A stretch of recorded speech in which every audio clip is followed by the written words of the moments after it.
let's also get management of HCL Tech very shortly. Look at HCL Tech. The biggest highlight of HCL Tech results was that they have retained the guidance for the second half. That is something which everybody is taking note of very seriously. That indeed, if the environment has become so difficult, then how come the management is actually holding on to their guidance for the next half? Mr. C. Vijayakumar, CEO and MD, and Prateek Aggarwal, CFO of HCL Tech, both are joining us now to talk more about the numbers. Gentlemen, good morning and thank you very much for joining us. Vijay, let me start with you. With your 1% decline in revenue coming in this quarter, the ask rate for the next 3 quarters now stand at 2.5 to 3.5% in order to really meet the guidance which you have kept unchanged, despite weak commentary from your peers citing macro uncertainties. What gives you the confidence of achieving this guidance or holding on to it? Yeah, while first quarter is softer than what we expected, but if you see the trajectory of growth for HCL Tech in the past years, it really it's soft in the beginning of the year and it picks up towards the end of the year. So I do expect similar trajectory to come up.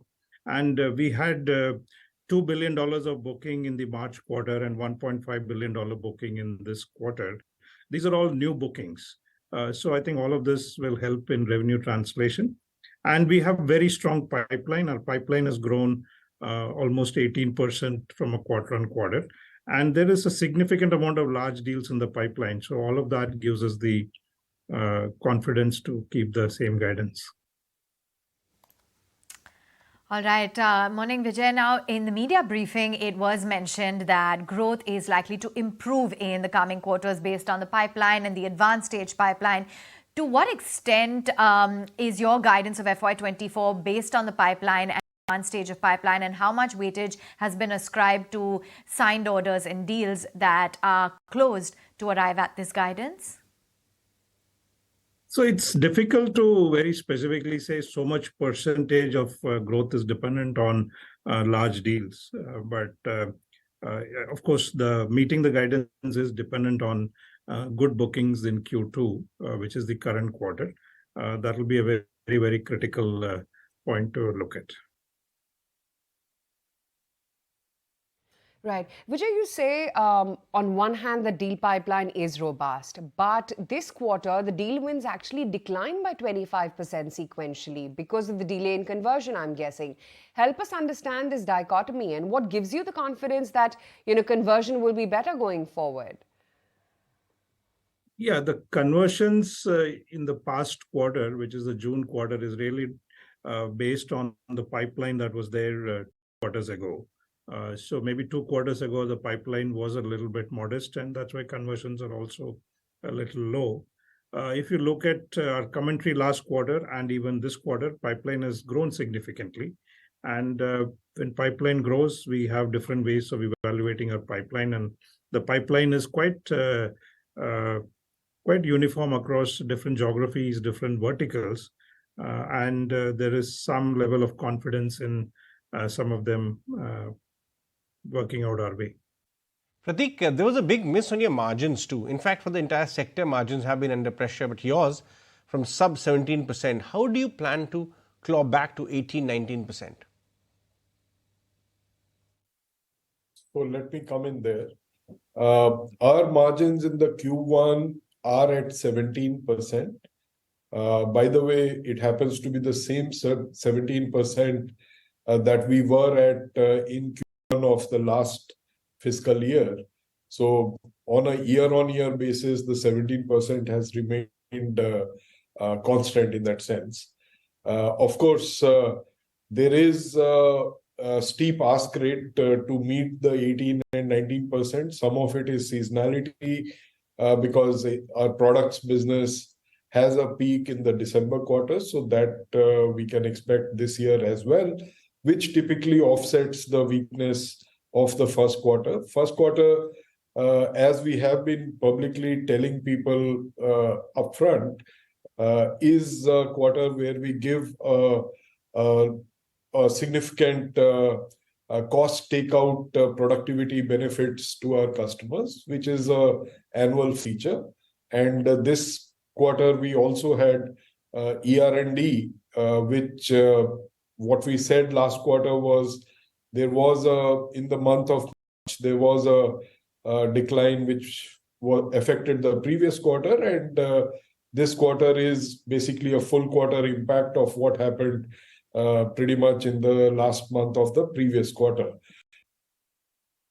All right. Prateek, as we're seeing the wage hike impact coming about in Q2, will that risk your margins? Will that drop further? How is it going to work? If you could just explain it to us.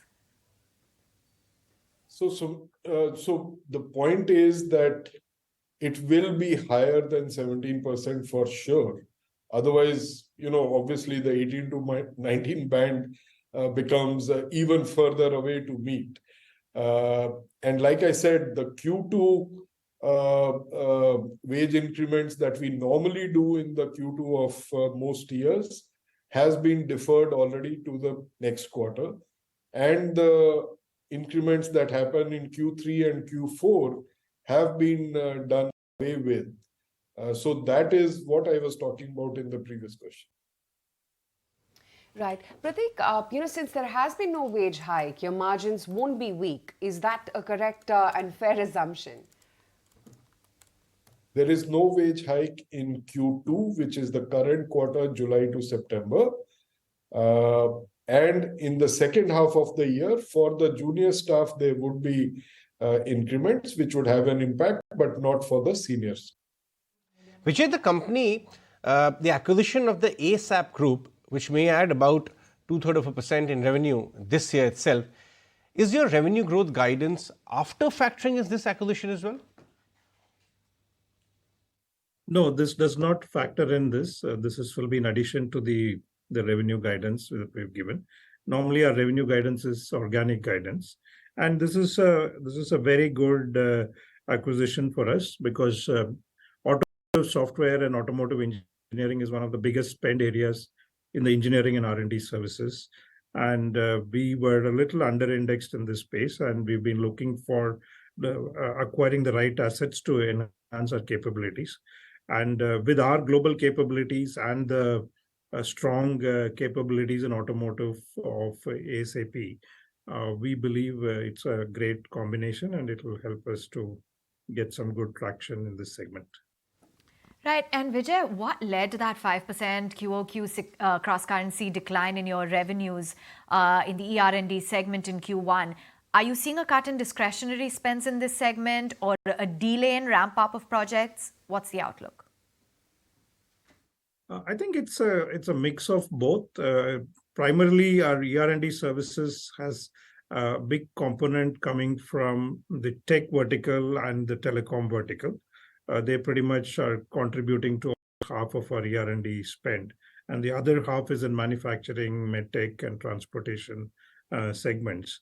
Now, both tech and telecom saw ramp downs and some deferral of projects, which is what has impacted ER&D services this quarter. Right. Vijay, on an average, what is the loss rate in deal renewals that you've seen over the last 3 years? Usually our renewals are very robust. It's in the 95% plus. That's been the renewal rates in all the big outsourcing contracts that we service. It is very high renewal rates. The industry had started rationalizing headcount since last couple of quarters. We've seen that. While HCL Tech has actually started doing now. Without adding any headcount, would HCL Tech be able to achieve the guidance that you stated earlier? Oh, I think it's very, very specific to the type of demand that comes in and the locations and these type of skills and all of that.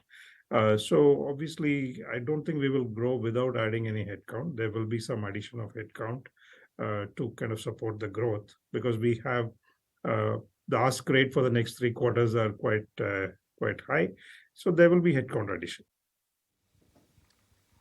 All right, gentlemen, good to have you on board. Thanks so much for taking time out, both Prateek as well as Vijay, and sharing with us the outlook for HCL Technologies. So yes, acknowledging that it has been softer than expected, but they are looking at growing their top line, and cost reduction measures are going to aid margins down the line.